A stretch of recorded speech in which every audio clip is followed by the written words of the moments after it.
好，接下来我们要来持续关心的是这个安氏之乱。这一回大陆使出的这一招叫做釜底抽薪吗？因为荷兰是否在这时候恐怕沦为一个空壳的公司了？大陆用什么样的方法把荷兰之重要的头脑，还有这些重要的一些资产啊、人力等等，全部都带回中国去了？等一下一起做关心这一招，这个。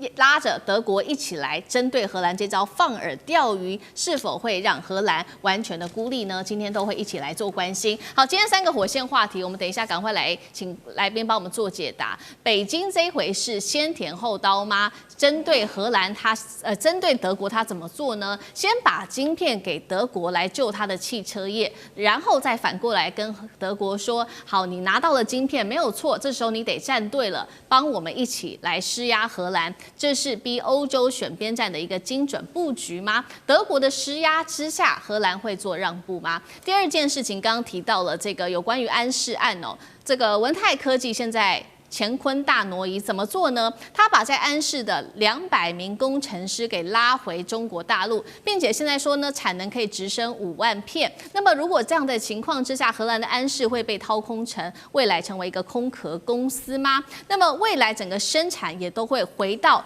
中国大陆来做吗？这个是第二个我们今天会来做关心的。最后今天也会来关心到的是，没有想到这个有关于安氏的这件事情，中美早就谈好了，但是欧盟从头到尾都不知情。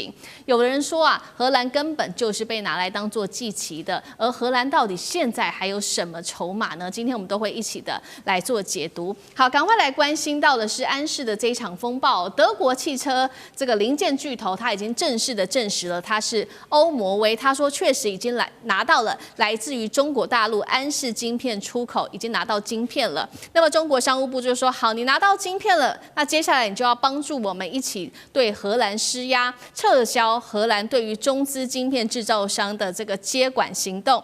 那么德国方面目前也说的，好的，我们会继续的持续加强跟荷兰的沟通。针对于北京的这个步伐，也就是说让德国先甜后刀，委员怎么看？能够奏效吗？一定能够奏效，而且中国商务部啊打了这个，几乎就是纯商业手法，这个太神奇了啊！他禁止它出口。那现在正在制造汽车的全部卡在那边，为了一个金额不大的晶片，那么大的汽车出不了厂，你说德国急不急啊？德国上上下下急翻了，而且这个事情跟他无关，可是他在供应链的末端，那当然他就当然希望中国可不可以先放他一马？那中国说好，我先放民用的，军用的暂时不放，因为军用的同样汽车公司有人做军用的运兵车、军用的卡车，还有做一些什么底盘的一大堆的啊。那先供着大家也没话讲，因为军用毕竟没那么急嘛。民用的车子刚订单满天飞，你还没办法供货，这是比较急啊。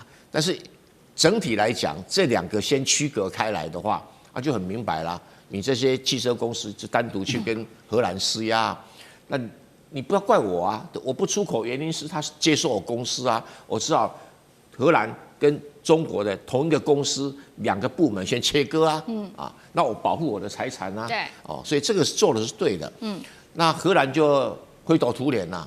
本来他可能想要讨好美国啦，因为美国也没有正式叫他这么做，想讨好美国，发现说被抛弃了，那自己可能一开始也贪心啦，贪心真的是贪心啦，没想到贪心哦。这个偷鸡不着数了一把米啊，这好大一把米啊！那德国很生气，因为德国可以说是荷兰很重要的经济命脉，他得罪了德国，我不晓得荷兰以后怎么混的所以这个德国一定会给荷兰强大的政治跟经济的压力嘛。那接下来就是你荷兰内部老百姓抱怨连连，你都快要卸任的过渡时期的内阁，你还搞这种无聊的事啊！而且荷兰的认知说，你们这几个官员就是被那个高管安氏的外籍高管给收买，不然你干这个事干什么啊？那现在在当家是安氏的高管，可是现在已经被抽空了。现在所谓工程师回来，但是因为2边没有弄好，这次是派去的，所以工程师回来，荷兰会不会成为空壳公司？现在还不会，因为它还有晶圆厂。那现在中国大陆的稳泰科技现在也开始盖出晶圆厂，找到上海跟无锡的新厂。因为盖这种晶圆厂不像台积电那么精密，因为它是800奈米的吧，所以只要有专利权啊，有设计图，就很容易 copy 出来了。就因为它有封装厂，所以它一定有设计图啊。然后这个对他来讲又不是什么太难了，200个工程师，其中50个就够了，可以把它完全铺陈出来生产。那这一下子，那个控制荷兰安氏那几个外籍高管，这下傻眼了，他们准备吃官司了好，我们所以持续看到，那所以接下来如果中国大陆早就已经持续的在布局，刚刚委员帮我们提到，除了建晶圆厂之外呢，赶快来看到是中国的前吞大挪移用了哪一些方法，被外界视为这个叫做教科书式的商业反击哦。他们利用的是这个收购合约当中的一个关键条款，把这个荷兰安氏里面很重要的大脑、人才跟产能说全部要搬回大陆。好，怎么搬呢？我们先来看到，除了刚刚委员帮我们提到的200名的工程师搬回大陆之外呢，还有这个刚刚讲的嘛建新厂，那现在预估呢每个月可以达到5万片的晶圆，这产能是会高于荷兰的。重点是在这个成本上面可以有明显的差异，中国制造还是比较便宜，而且便宜的幅度高达了18%。如果用1年来做计算，可以为中国省下10亿元的人民币。重点是客户也买单哦。现在说这个续约率高达了98%，三星、比亚迪等等的新客户甚至还上门哦，多了新客户，订单预期会比去年同期暴增35%，而且产能可以持续的扩张当中。好，请问赖老师怎么看了文泰这招釜底抽薪是早就计划好的吗？荷兰安氏的未来会长什么样子呢？那安氏的晶片生产会可能完全拉回中国吗？不是早就计划好的啊，也就是说，大陆当时文泰把安氏买下来的时候，就已经有答应就是说会创造当地的就业机会，所以他们的工程师绝大部分的，除了少部以外，那都会留任。然后中国大陆也会派他们的管理人才还有工程师到这个地方来服务，因此就业机会会增加。第二个就是税收，对荷兰来说是一件好事情。而且让荷兰有更大的这个影响力，因为它影响到全世界的汽车工业嘛，所以它都有更大的影响力。这个是一个中国赢、荷兰赢、世界各国都赢的一个局面。但是问题就在于，当荷兰有歹念了以后那情况就变了。那情况变了，换言之，也就是说，我们刚刚讲的，它的晶圆是很大的，所以这种成熟制程的技术，中国大陆并不缺。对那这个能力是没有问题的。那经过这么多年从转亏为盈的过程中，中国大陆的工程师早就掌控了这些所谓的设计的技术了嘛。好，另外一个部分里面就是安氏是文泰的一个子公司，而且文泰是100%的所有的资金所拥有的，所以它的智慧知识产权并不归荷兰所有，它是归文泰所有。那因此，当荷兰想要心生歹念的时候，当时中国大陆很早就已经放出一个讯息，而这个讯息并不是阴谋，是阳谋，直接告诉你安氏，也告诉你荷兰政府，说中国有底气，中国有筹码，已经把你讲得很明白了，你卡不住中国，而中国会完全可以卡住你。换言之，也就是你现在所看到的，也就是生产线拉回中国来，封装封测本来就在中国嘛。对。所以封装封测在中国，所以中国也可以用封装封测来卡你，而且人才可以卡你，中国自己也可以把它整个生产线转移到中国来。那这样的话对大陆更有利，可是对你荷兰不利啊，因为你的就业人口变成从在荷兰移到中国来，那它的税，它本身的带动的地区的繁荣，那就不再是你荷兰了，反而是在中国了。而且如果它的营业额都移到中国来的时候，税收就是中国政府收了，而不是你荷兰政府。荷兰听不进去嘛，他认为没有问题的。可是当时中国就在荷兰动手的时候，就出了一招，这一招就是要求安氏的所有的员工不准听荷兰政府的，要听中国的，因为中国是100%的这个完全有的资本，所以等于是在荷兰工作的所有中国籍的员工不需服从荷兰的命令。那这讲得很明白了。那如果荷兰籍的安氏员工愿意到中国来工作，中国也欢迎嘛。那我们也看到了，事实上在签证前一段的时候，对这种专技人才的签证基本上是放宽的。那当然，当你本身僵持不下的时候，把工程师全部都抽调回来，这个本来就有这个权利，那也有这个条款，那整个工程师就回来。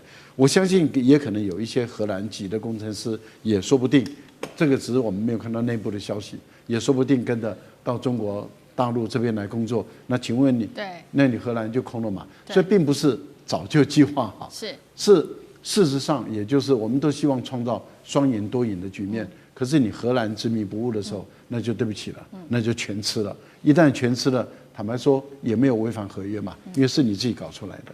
好，这一场安氏之乱哦，在这个荷兰的作乱下，我们可以看到中国就决定把所有的重要的资源是全部搬回中国大陆。那对荷兰来说，在经济上其实没有任何好处的。但是如果以外交的角度来看，对荷兰是否也没有任何的好处呢？因为现在看起来，美国似乎也没有把荷兰给放在眼里哦，而且还被视为是沦为美中大国交易的一个炮灰。为什么这么说呢？因为我们来看到是美国议员当时在质问白宫的时候说，你们在跟中国大陆谈判的时候有告诉欧盟吗？结果欧盟的高官反应是说，他们完全不知情。那代表说这个荷兰其实也被蒙在鼓里。那现在不仅还要面对大陆的强硬的施压，还有德国跟欧盟内部也对他不满，还有美国的背弃，荷兰首相到底还剩下什么底气跟筹码？张老师怎么看？其实就荷兰整体的经济而言，大概是20%是制造业，80%是服务业。荷兰呢是靠着跟世界接轨而贸易兴盛起来。你问他说荷兰现在手中还有什么牌？荷兰确实还有一些大厂啊，这个 Royal Shell 皇家壳牌的石油业，飞利浦这是电器的制造业，福克这个飞机这个制造业已经式微了。联合利华 Unilever 这个是专门做农产品加工的，比较这个有名的安佳乳品啊、桦树奶粉啊，这个还有海尼根啤酒，还有这个叫做这个全部德国最畅销的牌子的德国酸菜，是荷兰做的，所以呢，荷兰有它自己的就是说经济的优势。那但是呢，他一直强调我所在的位置，我必须跟世界接轨。他今天做这个事情其实是完全反过来跟世界接轨。